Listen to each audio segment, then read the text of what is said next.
भगवती जगतजननी को प्रणाम करते हुए आज का विषय शुरू करते हैं। बहुत से साधक कहते हैं कि हमने इतना जप किया, इतना पाठ किया, लेकिन तब भी हमें समुचित फल प्राप्त नहीं हुआ।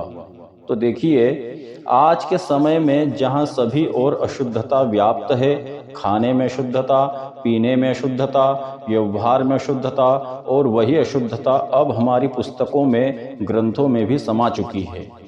उदाहरण के तौर पर अब आप आजकल की जो सप्तशती छपती है उसी पर से ले लीजिए।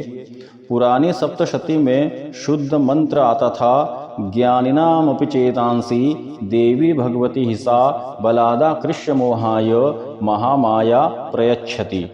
और इस मंत्र के प्रयोग भी हैं। ये तीव्र आकर्षण का मंत्र है।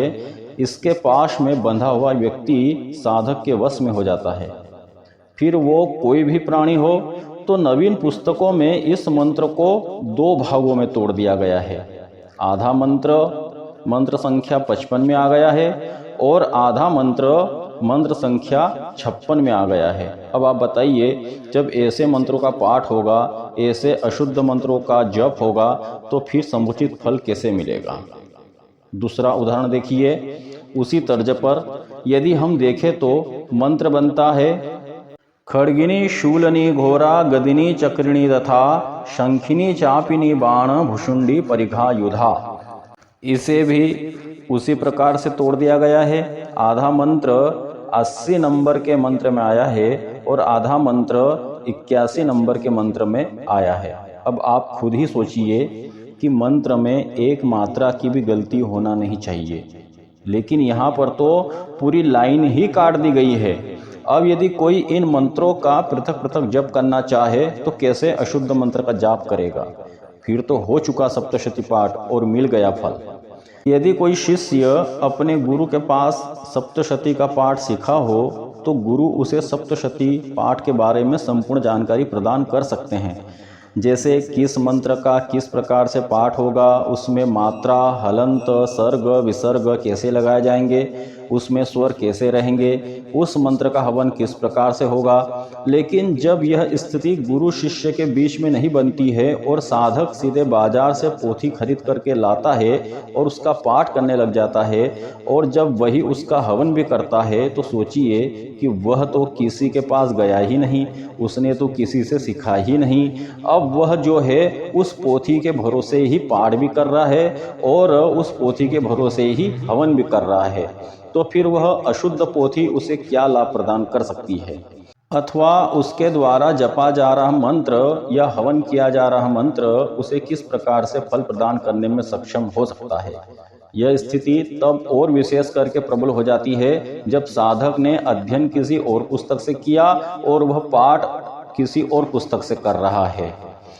तभी इस संसार में मुंडे मुंडे मतिर्भिन्ना वाली कहावत चरितार्थ होती है। जिसकी बुद्धि में जैसा आता है वह उसी प्रकार से उस पुस्तक में लिख देता है, और उसका खामियाजा उस नवीन साधक को भुगतना पड़ता है जिसको उस विषय के बारे में क ख ग भी पता नहीं रहता। वहीं यदि हम इन मंत्रों से हवन करते हैं तो वह भी अशुद्ध ही कहा जाएगा, क्योंकि खड्गिनी शूलनी घोरा इस मंत्र की आहुति नहीं जाती। लेकिन यहाँ पर आधा मंत्र ऊपर वाले मंत्र के साथ संयुक्त कर दिया गया है और आधा मंत्र नीचे वाले मंत्र के साथ संयुक्त कर दिया गया है।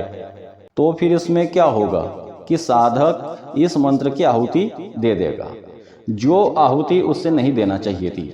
ऐसी ही बहुत सारी अशुद्धियाँ हमारे आजकल के छपे हुए ग्रंथों में देखने के लिए मिलती है।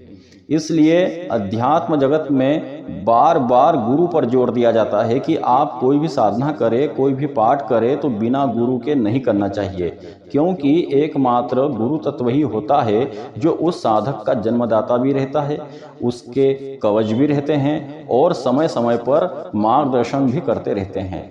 आज हम इस वीडियो में श्री दुर्गा सप्तशती के हवन में उन 7 आहुतियों के बारे में चर्चा करने वाले हैं जो साधक को गलती से भी नहीं देना चाहिए, क्योंकि यदि कोई मोहवश इन मंत्रों से आहुति दे देता है तो उसे किसी प्रकार के फल की प्राप्ति तो होती नहीं, बल्कि वह पाप का भागी बनता है और चंडिका उससे कुपित होती है।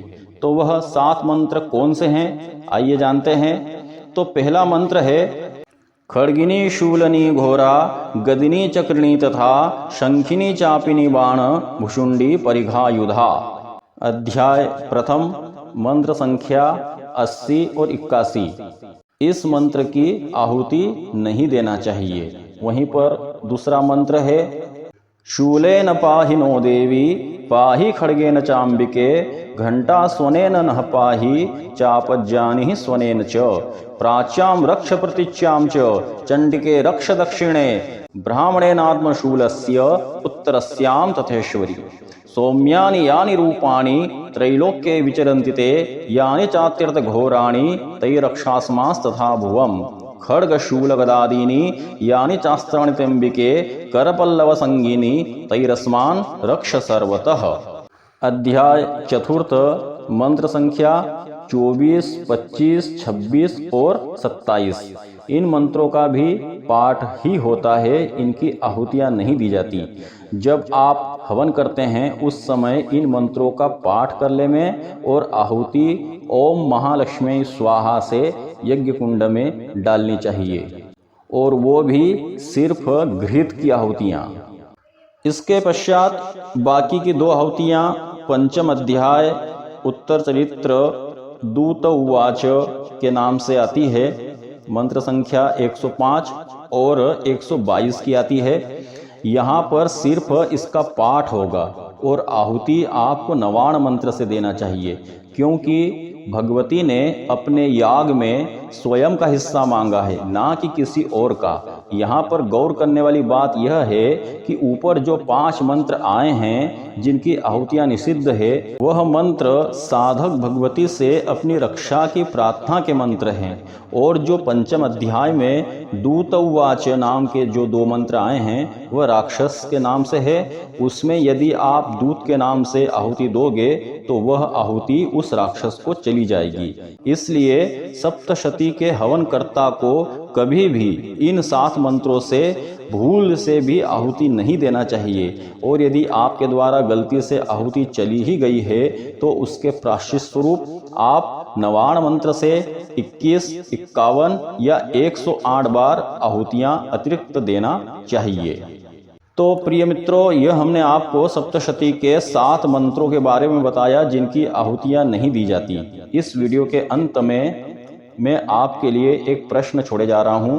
यदि आप इसके उत्तर के बारे में जानना चाहते हैं तो इस वीडियो को ज़्यादा से ज़्यादा लाइक करें, जिससे मैं समझ जाऊंगा कि आपको इस प्रश्न का उत्तर चाहिए।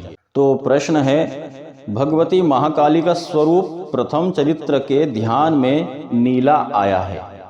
वहीं पर यदि हम रहस्यों का अवलोकन करते हैं तो उसमें वैकृतिकम रहस्य में महाकाली को काजल के समान वर्ण वाली यानी कि बिल्कुल काला वर्ण कहा गया है। तो बताइए भगवती महाकाली का वर्ण इसमें से कौन सा सही है जिसमें वो रहती है।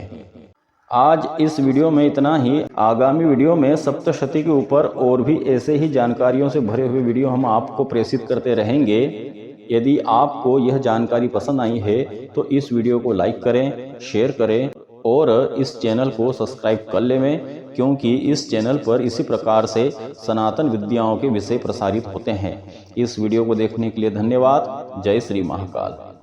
नमः पार्वती पतये हर हर